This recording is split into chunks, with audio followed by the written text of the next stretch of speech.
Long ago, in a small village nestled between gentle hills, there lived an old potter, known far and wide for his exquisite craftsmanship. Every pot, every cup he made carried a quiet beauty, balanced, graceful, and enduring. Among all his creations, there was one cup he especially cherished, even though it wasn't perfect. That cup had a tiny crack running down its side, as fine as a strand of hair. The old man noticed it only after firing it in the kiln too late to fix. Yet, instead of throwing it away, he decided to keep it and use it every day to water the flowers around his house.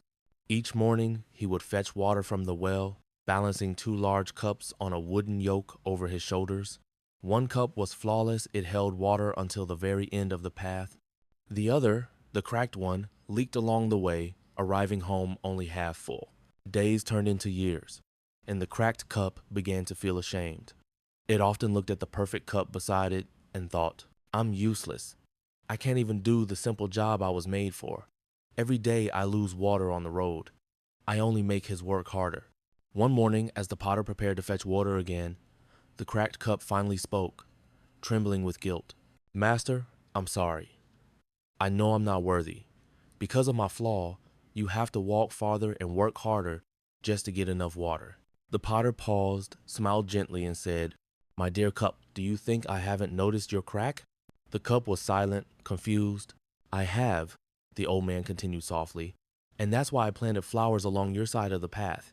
Every drop you've lost has watered them, and now the road is filled with color and life. Each day when I walk home, I don't just carry water, I walk through a path blooming with beauty, all because of you." The cup was stunned. For the first time, it looked around at the path it had traveled for years, and it saw what it had never seen before.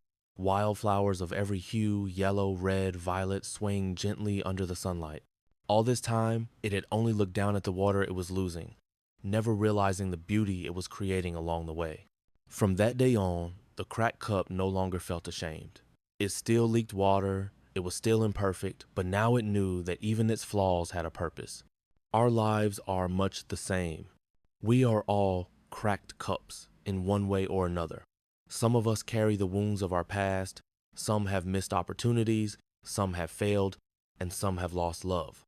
Every flaw makes us feel inadequate, and we often compare ourselves to those who seem whole. But if we focus only on the cracks, we see only failure. If we shift our perspective, we may realize that those very cracks can become channels through which new beauty flows. A person who has failed in business may become wise enough to guide others starting out. Someone who has lost a loved one may learn to cherish each moment more deeply. Someone who has been betrayed may learn the true meaning of sincerity and compassion. The water drops we lose our pain, our mistakes, our disappointments are not meaningless. They only lose meaning when we let them fall in bitterness or regret. But if we accept them with understanding and gratitude, they can make flowers bloom along our journey. Years later, the old potter passed away. His little home grew quiet. When the villagers came, they found the cracked cup resting by the well, surrounded by a garden of radiant flowers. They placed it on an altar and called it the cup that made flowers bloom. They say that whenever someone in the village feels sad or defeated, they walk down that path, the path born from spilled water. When sunlight filters through the blossoms, it feels as though the flowers whisper, "Not every crack is a flaw. Some cracks are where the light gets in." Moral: life is full of things that don't go our way. Loss, failure, misunderstanding, pain. We can't avoid them or erase them, but we can choose how to see them. A crack can be a weakness or a window for beauty to shine through. A failure can be an ending or the start of wisdom. Everything that happens carries a reason. What matters is the lens through which we look. Be like the old potter who didn't resent the broken cup but turned its flaw into a blooming garden. And be like the cup who learned that what it once saw as imperfection was, in truth, its greatest gift to the world. Because, in the end, life doesn't ask us to be perfect. It only asks us to be brave enough to see differently.